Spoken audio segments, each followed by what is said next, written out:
Jokowi ditetapkan orang paling berbahaya di dunia karena kebijakannya. Or the specter of a brutal winter have shaken your resolve.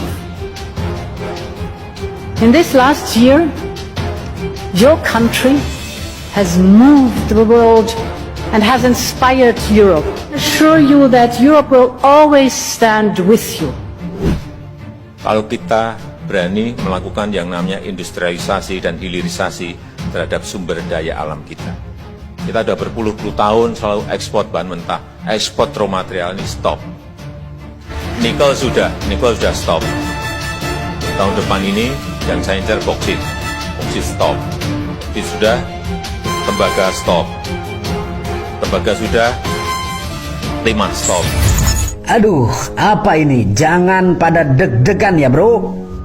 Ternyata Menteri Badan Usaha Milik Negara atau BUMN Erick Thohir bercerita soal Presiden Joko Widodo atau Jokowi yang dianggap musuh oleh banyak negara. Alasannya karena sikap Jokowi yang enggan menandatangani perjanjian rantai bahan baku atau supply chain. Cerita berawal dari saat Presiden Joko Widodo menghadiri pertemuan G20 di Roma, Italia di akhir tahun lalu. Disebutkan dalam pertemuan itu, Jokowi disodori rencana kerjasama rantai pasok global. Tentu saja menurut Jokowi dia sempat tergiur mengikuti perjanjian itu.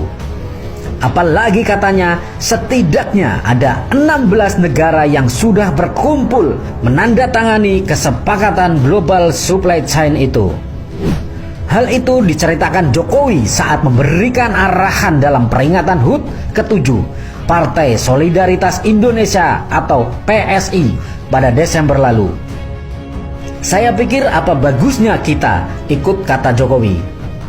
Namun Jokowi lalu berubah pikiran. Setelah membaca detail rencana kerjasama tersebut, Jokowi memutuskan untuk langsung menarik diri dari perjanjian tersebut. Pasalnya, dalam kesepakatan ada klausul yang mengharuskan Indonesia harus terus mengekspor bahan mentah. Jokowi mengatakan, begitu saya baca masuk ke ruangan, ndak, kita nggak ikut. Semua bubar nggak jadi. Hanya gara-gara kita nggak mau tanda tangan. Semua jadi buyar lagi. Karena saya tahu sebenarnya yang diincar hanya kita Indonesia, tegasnya. Sahabat bagi media, Jokowi menegaskan dibutuhkan keberanian dalam mengambil suatu kebijakan.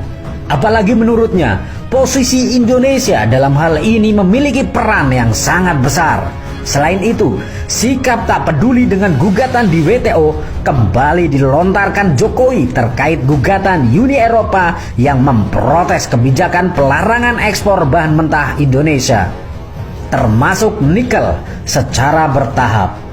Tegas Jokowi memerintahkan siap menyetop komunitas lain menyusul nikel, seperti bauksit, tembaga hingga timah. Presiden Joko Widodo bahkan tak menyadari kebijakan tersebut akan mendapatkan penolakan keras dari negara-negara tetangga maupun sahabat yang selama ini membutuhkan komoditas sumber daya alam Indonesia.